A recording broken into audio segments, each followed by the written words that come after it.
2 Kings 4.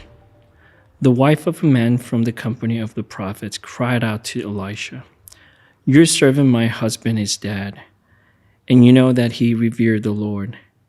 But now his creditor is coming to take my 2 boys as his slaves." Elisha replied to her, "How can I help you? Tell me, what do you have in your house?"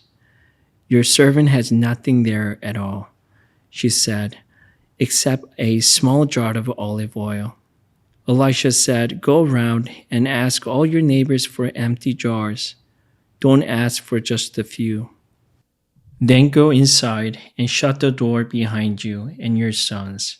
Pour oil into all the jars, and as each is filled, put it to one side." She left him and shut the door behind her and her sons. They brought the jars to her, and she kept pouring. When all the jars were full, she said to her son, "Bring me another one." But he replied, "There is not a jar left." Then the oil stopped flowing. She went and told the man of God, and he said, "Go sell the oil and pay your debt. You and your sons can live on what is left." One day Elisha went to Shunem, and a well-to-do woman was there, who urged him to stay for a meal. So whenever he came by, he stopped there to eat. She said to her husband, "I know that this man who often comes our way is a holy man of God.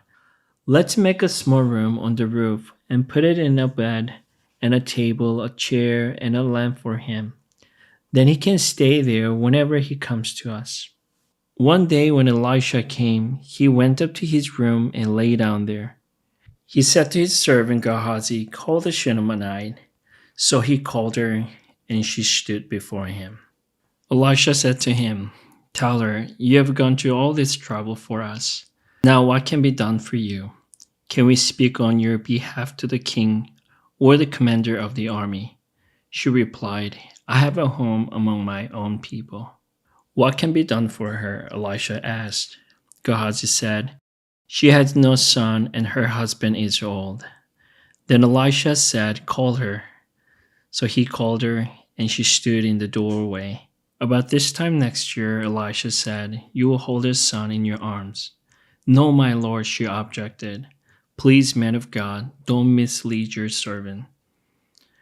But the woman became pregnant, and the next year, about the same time, she gave birth to a son, just as Elisha had told her. The child grew, and one day he went out to his father, who was with the reapers. He said to his father, my head," his father told the servant. "Carry him to his mother."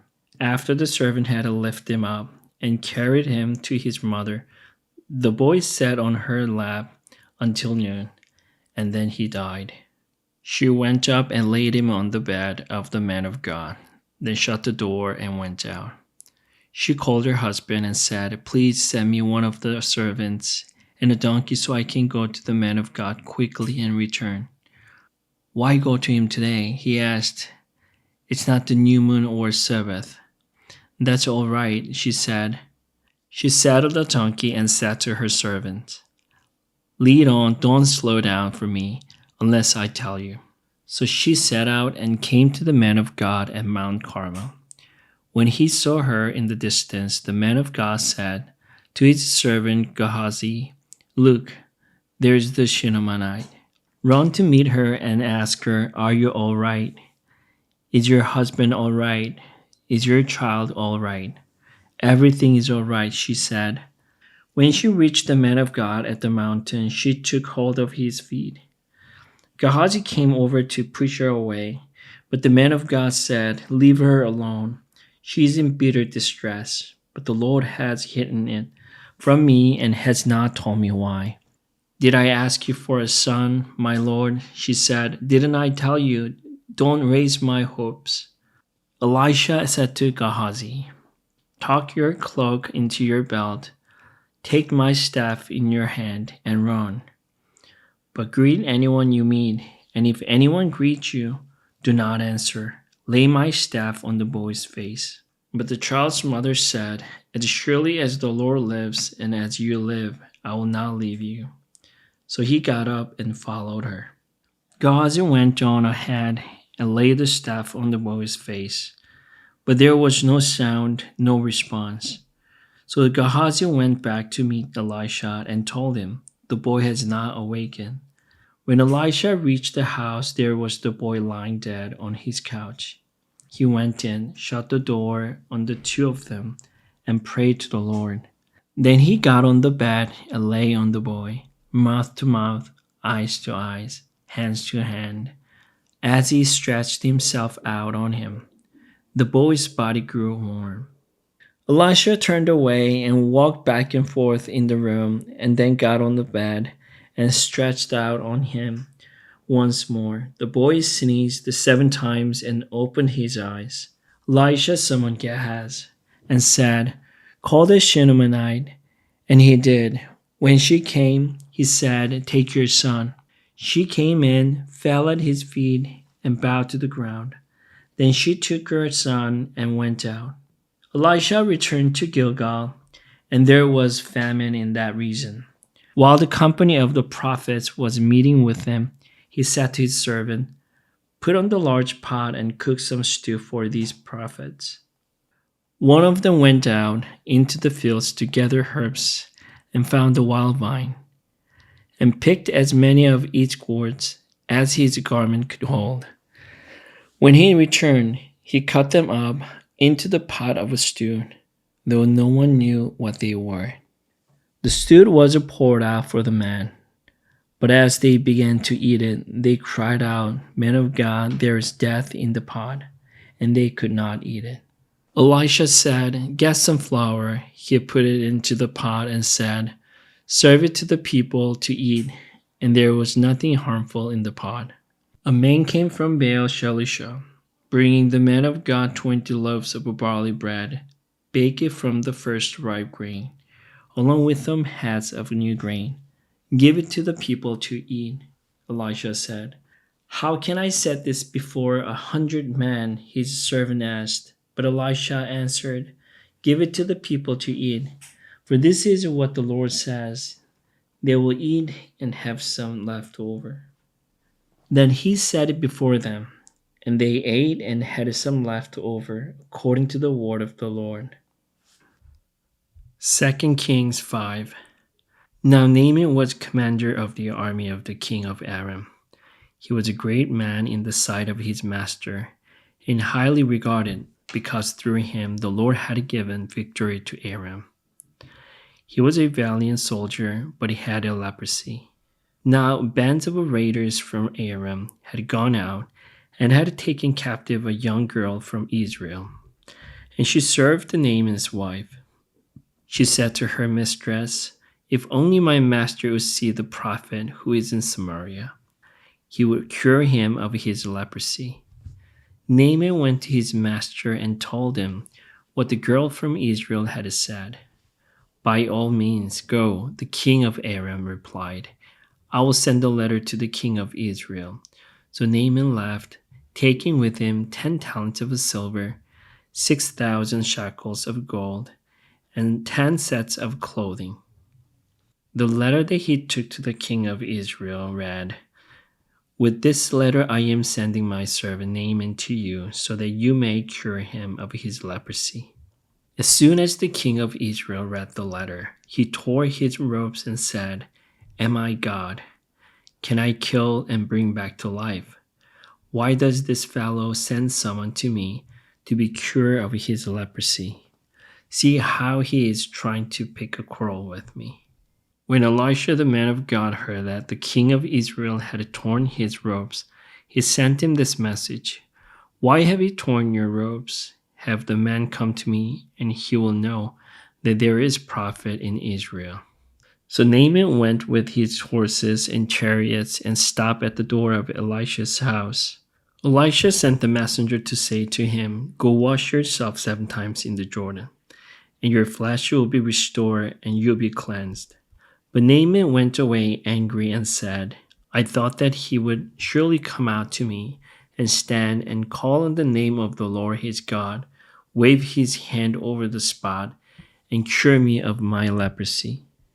Are not Abana and Pharpar, the rivers of Damascus, better than all the waters of Israel? Couldn't I wash in them and be cleansed? So he turned and went off in a rage. Naaman's servants went to him and said, My father, if the prophet had told you to do some great thing, would you not have done it? How much more then when he tells you, Wash and be cleansed? So he went down and dipped himself in the Jordan 7 times as the man of God had told him. And his flesh was restored and became clean, like that of a young boy. Then Naaman and all his attendants went back to the man of God. He stood before him and said, Now I know that there is no God in all the world except in Israel. So please accept a gift from your servant. The prophet answered, As surely as the Lord lives, whom I serve, I will not accept a thing. And even though Naaman urged him, he refused. If you will not, said Naaman, please lend me your servant. Be given as much earth as a pair of mule can carry, for your servant will never again make burnt offerings and sacrifice to any other god but the Lord. But may the Lord forgive your servant for this one thing. When my master enters the temple of Rimmon to bow down, and he is leaning on my arm, and I have to bow down there also. When I bow down in the temple of Rimmon, may the Lord forgive your servant for this. Go in peace, Elisha said. After Naaman had traveled some distance, Gehazi, the servant of Elisha, the man of God, said to himself, My master was too easy on Naaman, this Aramean, by not accepting from him what he brought. As surely as the Lord lives, I will run after him and get something from him. So Gehazi hurried after Naaman. When Naaman saw him running toward him, he got down from the chariot to meet him. Is everything all right? He asked. Everything's all right, Gehazi answered. My master sent me to say, 2 young men from the company of the prophets have just come to me from the hill country of Ephraim. Please give them a talent of silver and 2 sets of clothing. By all means, take 2 talents, said Naaman. He urged the Gehazi to accept them, and then tied up the 2 talents of silver in 2 bags. With 2 sets of clothing, he gave them to 2 of his servants, and they carried them ahead of Gehazi. When Gehazi came to the hill, he took the things from the servants and put them away in the house. He sent the men away, and they left. When he went in and stood before his master, Elisha asked him, Where have you been, Gehazi? Your servant didn't go anywhere, Gehazi answered. But Elisha said to him, Was not my spirit with you when the man got down from his chariot to meet you? Is this the time to take money or to accept clothes, or olive groves and vineyards, or flocks and herds, or male and female slaves? Naaman's leprosy will cling to you and to your descendants forever. Then Gehazi went from Elisha's presence, and his skin was leprous. He had become as white as snow. 2 Kings 6. The company of the prophets said to Elisha, Look, the place where we meet with you is too small for us. Let us go to the Jordan, where each of us can get a pole, and let us build a place there for us to meet. And he said, Go. Then one of them said, Won't you please come with your servant? I will, Elisha replied. Then he went with them. They went to the Jordan and began to cut down trees. As one of them was cutting down a tree, the iron axe head fell into the water. Oh no, my lord, he cried out, it was borrowed. The man of God asked, Where did it fall? When he showed him the place, Elisha cut a stick and threw it there and made the iron float. Lift it out, he said. Then the man reached out his hand and took it. Now the king of Aram was at war with Israel. After conferring with his officers, he said, I will set up my camp in such and such a place. The man of God sent word to the king of Israel, Beware of passing the place, because the Arameans are going down there. So the king of Israel tracked on the place indicated by the man of God. Time and again Elisha warned the king so that he was on his guard in such places. This enraged the king of Aram. He summoned his officers and demanded of them, "Tell me, which of us is on the side of the king of Israel?" "None of us, my lord the king," said one of his officers. "But Elisha the prophet, who is in Israel, tell the king of Israel the very words you speak in your bedroom." "Go find out where he is," the king ordered, "so I can send men and capture him." The report came back, "He is in Dothan." Then he sent horses and chariots and a strong force there. They went by night and surrounded the city. When the servant of the man of God got up and went out early the next morning, an army with horses and chariots had surrounded the city. "Oh no, my lord, what shall we do?" the servant asked. "Don't be afraid," the prophet answered. "Those are with us and are more than those who are with them." And Elijah prayed, "Open his eyes, Lord, so that he may see." Then the Lord opened the servant's eyes, and he looked and saw the hills full of horses and chariots of fire all around Elisha. As the enemy came down toward him, Elisha prayed to the Lord, "Strike this army with blindness." So he struck them with blindness, as Elisha had asked. Elisha told them, "This is not the road, and this is not the city. Follow me, and I will lead you to the man you are looking for." And he led them to Samaria. After they entered the city, Elisha said, "Lord, open the eyes of these men so they can see." And the Lord opened their eyes, and they looked, and there they were inside Samaria. When the king of Israel saw them, he asked Elisha, "Shall I kill them, my father? Shall I kill them?" "Do not kill them," he answered.